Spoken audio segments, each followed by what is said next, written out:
Assalamualaikum warahmatullahi wabarakatuh.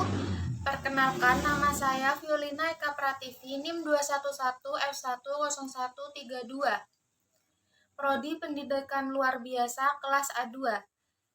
Di sini saya akan menyelesaikan tugas akhir semester saya.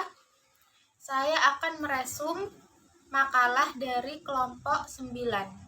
Nah, judul dari makalah kelompok 9 adalah dampak ketunanetraan terhadap perkembangan orientasi dan mobilitas anak serta dampak ketunanetraan terhadap perkembangan keterampilan sosial anak.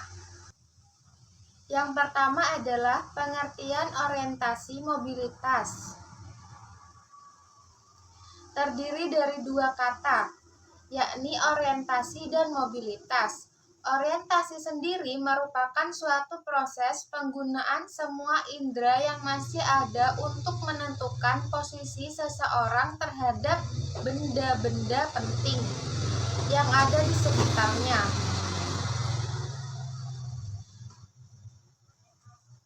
Sedangkan mobilitas adalah kemampuan untuk dapat melakukan gerak dan berpindah dari posisi semula ke posisi tujuan yang dikehendaki dengan selamat.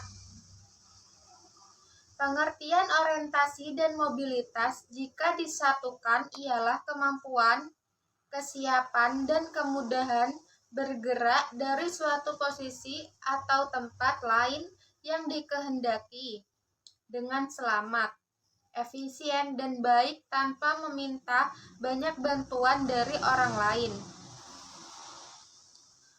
Orientasi dan mobilitas merupakan dua hal yang saling berkaitan dan tidak dapat dipisahkan.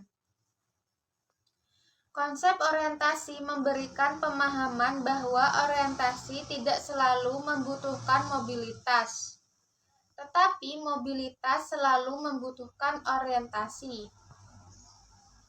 Sebagai contoh dari orientasi yang tidak membutuhkan mobilitas yaitu ada seorang tunanetra yang duduk di kursi mengorientasi dan benda-benda yang ada di atas meja depannya, maka dia tak perlu bergerak.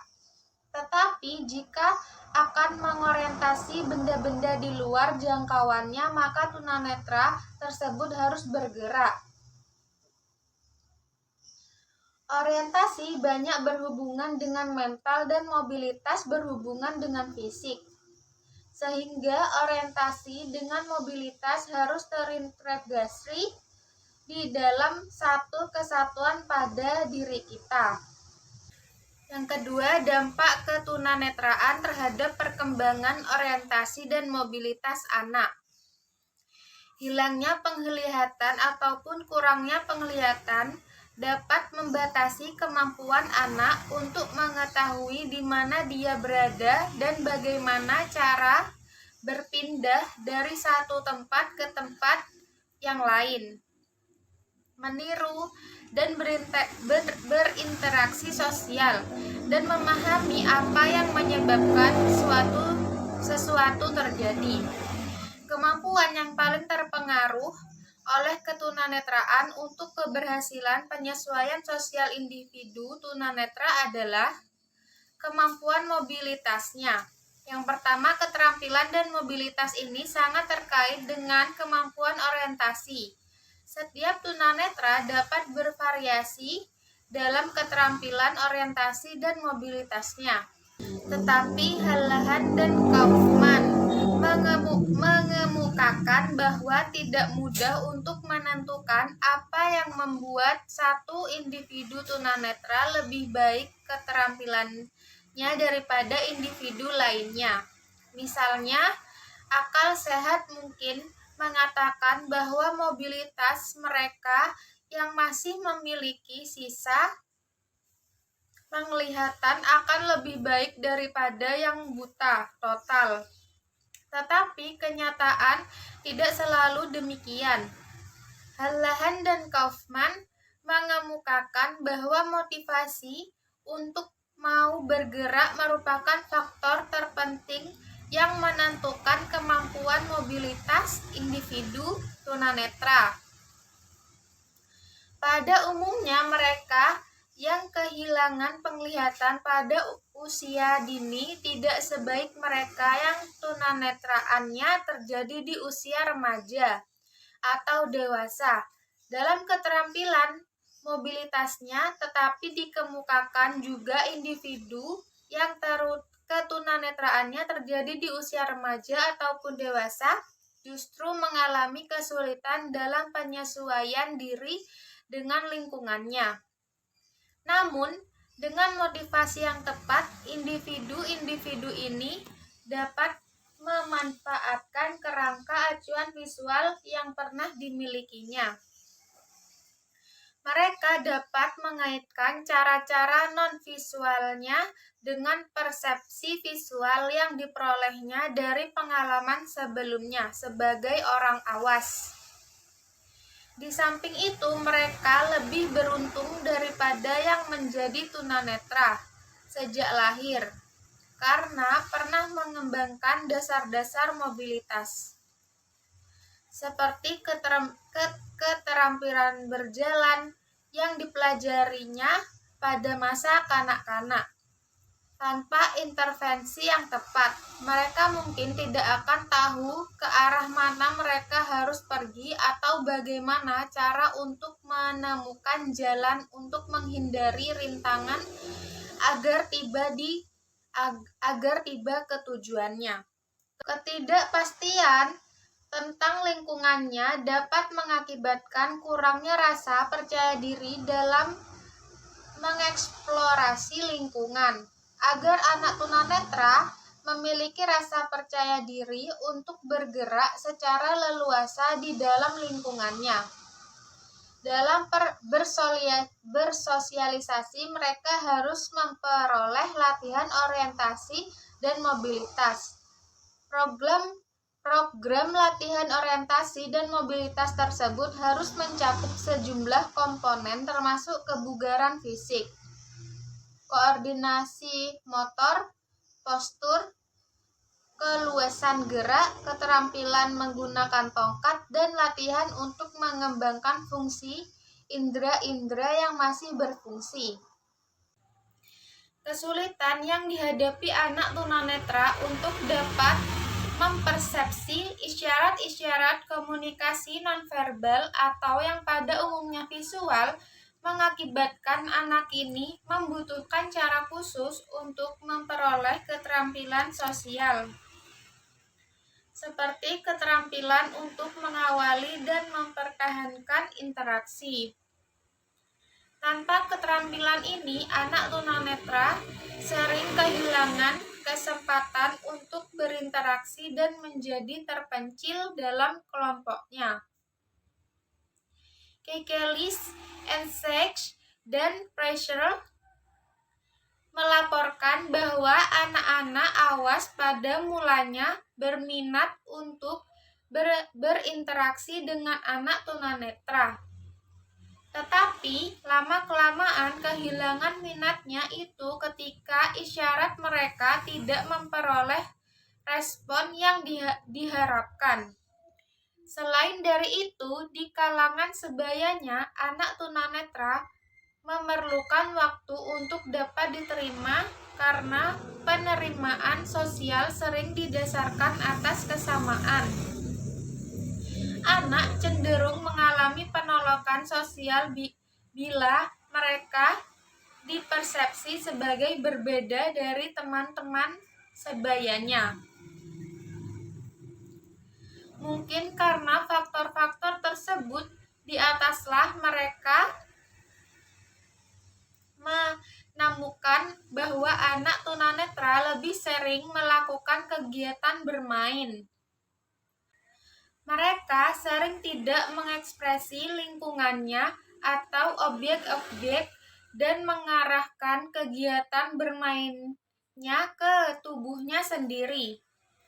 Kegiatan bermain manipulatif dan penggunaan barang mainan secara fungsional juga kurang sering terlihat pada anak tunanetra, meskipun banyak dari kegiatan bermain anak prasekolah melibatkan objek-objek yang dapat berfungsi sebagai titik rujukan bersama.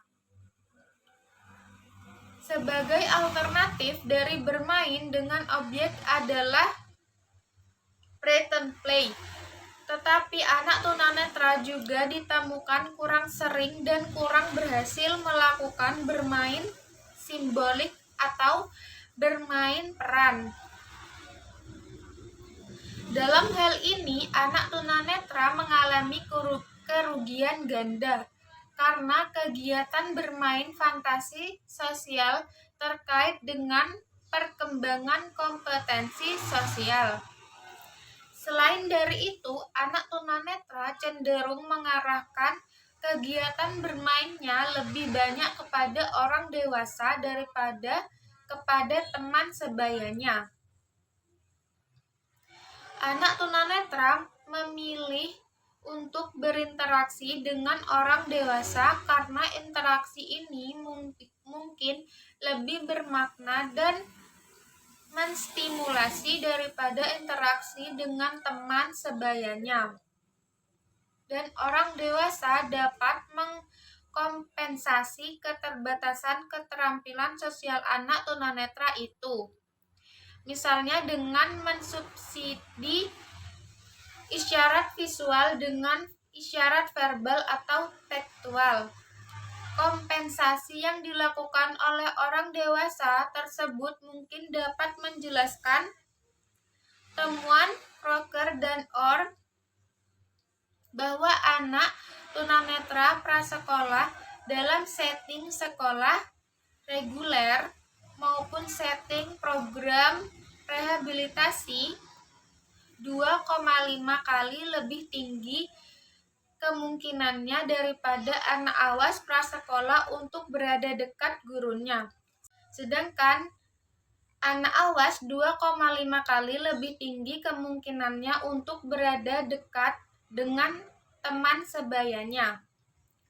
Sehubungan dengan setting tempat bermain, Preisler menemukan bahwa anak tunanetra lebih senang bermain di dalam ruangan daripada di luar dan menghindari tempat terbuka yang luas, terutama yang tidak memiliki landmark sebagai titik rujukan. Hal ini tampaknya terkait dengan keterampilan orientasi dan mobilitas anak tunanetra sebagaimana dikemukakan pada artikel terdahulu. Satu faktor penting lainnya adalah densitas sosial, yaitu jumlah anak di tempat tertentu. Semakin banyak anak di tempat itu, semakin banyak kesempatan yang tersedia untuk interaksi sosial. Akan tetapi, menemukan bahwa anak tunanetra lebih menyukai tempat dengan densitas sosial yang rendah. Hal itu dapat dipahami karena semakin tinggi densitas sosial akan semakin tinggi pula tingkat kebisingannya, sehingga isyarat-isyarat auditer yang diterimanya pun menjadi lebih kompleks dan membutuhkan konsentrasi ekstra untuk menyaringnya. Bagi orang tunanetra, indera pendengaran merupakan substitusi utama untuk indera penglihatan. Oleh karena itu, untuk dapat diterima oleh kelompok sosialnya, anak tunanetra membutuhkan bantuan khusus untuk mengatasi kesulitannya dalam memperoleh keterampilan sosial, seperti keterampilan untuk menunjukkan ekspresi wajah yang tepat, menggelengkan kepala, melambaikan tangan, atau bentuk-bentuk bahasa tubuh lainnya. Bahasa tubuh atau body language yaitu postur atau gerakan tubuh termasuk ekspresi wajah dan mata yang mengandung makna pesan, merupakan sarana komunikasi yang penting untuk melengkapi bahasa lisan di dalam komunikasi sosial. Menurut istilah yang dipergunakan oleh Jen Supriyadi 2001, ini merupakan bahasa nonverbal kinesiks. Jika bahasa tubuh anak tidak sesuai dengan bahasa tubuh kawan-kawannya, sejauh tertentu sosialisasinya dapat terganggu. Bahasa tubuh sebagaimana halnya bentuk-bentuk bahasa nonverbal lainnya dapat menjadi sumber kesalahan komunikasi atau justru memperlancarnya bila dipahami dengan baik. Supriyadi 2001, nuansa bahasa tubuh yang luas yang berintegrasikan ke dalam pola perilaku sebagaimana yang dapat kita amati pada anak awas pada umumnya.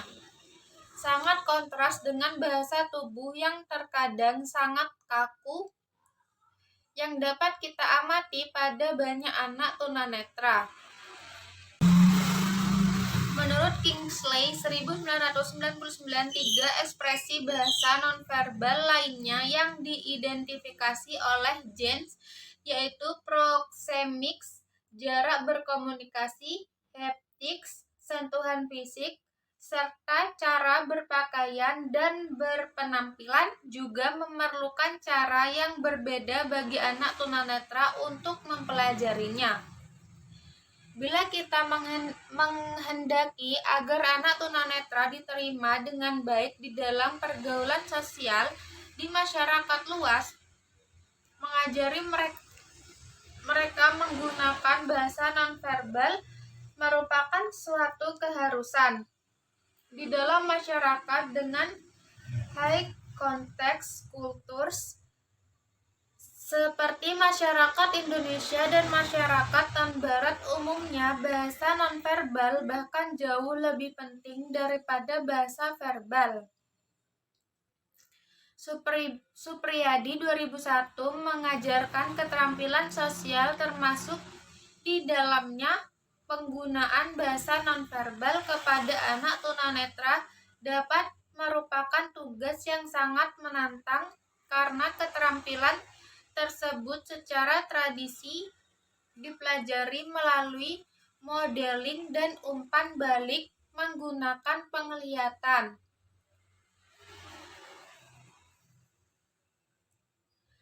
Bahasa nonverbal yang pada umumnya diperoleh anak awas secara insidental melalui proses modeling harus diajarkan secara sistematis kepada anak yang tunanetra. Akan tetapi, sejumlah peneliti telah berhasil dalam mengajarkan keterampilan sosial kepada anak tunanetra melalui prinsip-prinsip behavioristik.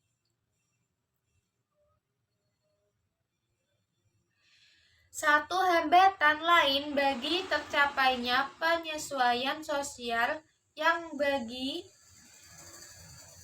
sejumlah individu tunanetra adalah perilaku stereotipik.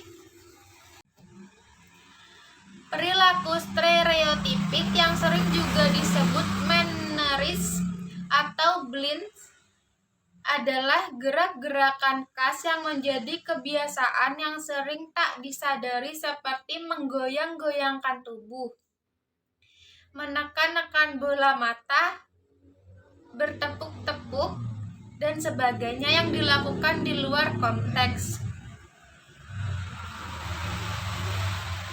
3 teori utama yang saling bertentangan mengenai sebab-sebab berkembangnya perilaku stereotipik, kurangnya rangsangan penginderaan anak yang mengalami rangsangan indera yang rendah, seperti anak tunanetra berusaha mengatasi kekurangan ini dengan merangsang dirinya dengan cara-cara lain.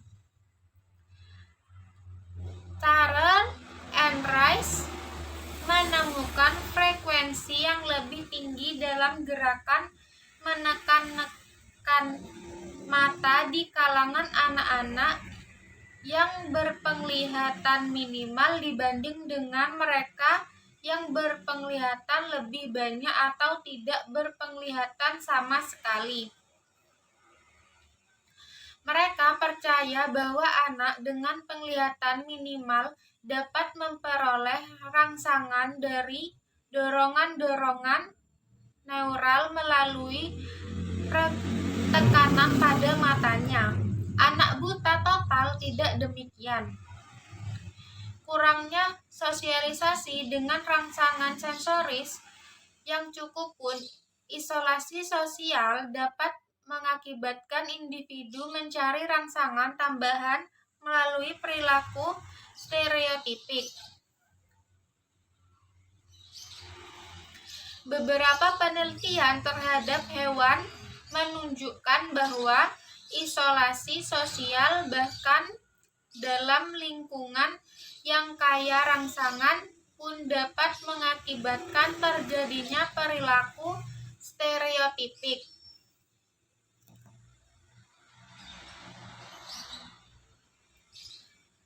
Regresi ke pola-pola perilaku yang pernah menjadi kebiasaannya bila mengalami stres, dengan berargumentasi bahwa anak-anak awas pun kadang-kadang kembali ke pola perilaku yang kurang matang.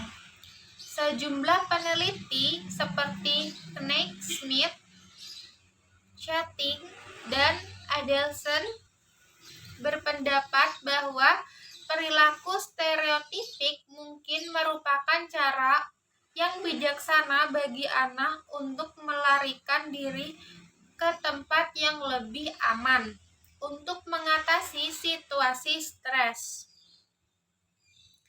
Belum ditemukan bukti untuk menyimpulkan bahwa satu dari ketiga penjelasan di atas merupakan teori terbaik untuk menjelaskan penyebab perilaku stereotipik.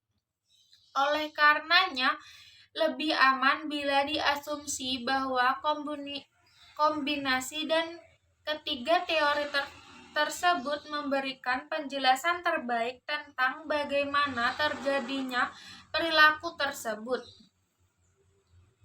Akan tetapi, yang lebih penting dalam mencari cara untuk membantu anak tunanetra untuk menghilangkan atau mengurangi perilaku stereotipik tersebut. Sejumlah peneliti telah membuktikan efektivitas beberapa prosedur tertentu. Untuk itu, Gindelstedt, Keto, dan Mekawa berhasil menggunakan prosedur evaluasi diri untuk menghilangkan perilaku stereotipik pada beberapa orang anak tunanetra usia SD menggunakan prosedur manajemen diri untuk mengoreksi perilaku stereotipik pada seorang dewasa yang tunanetra sejak lahir. Dalam suatu studi yang ditunjukkan untuk mengurangi perilaku tak wajar, Fowler menggunakan prosedur monitoring teman sebaya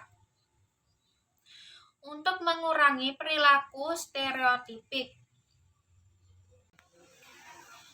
Kesimpulannya adalah kemampuan yang paling terpengaruh oleh ketunanetraan untuk keberhasilan penyesuaian sosial individu tunanetra adalah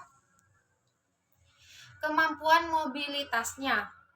Keterampilan dan mobilitas ini sangat terkait dengan kemampuan orientasi.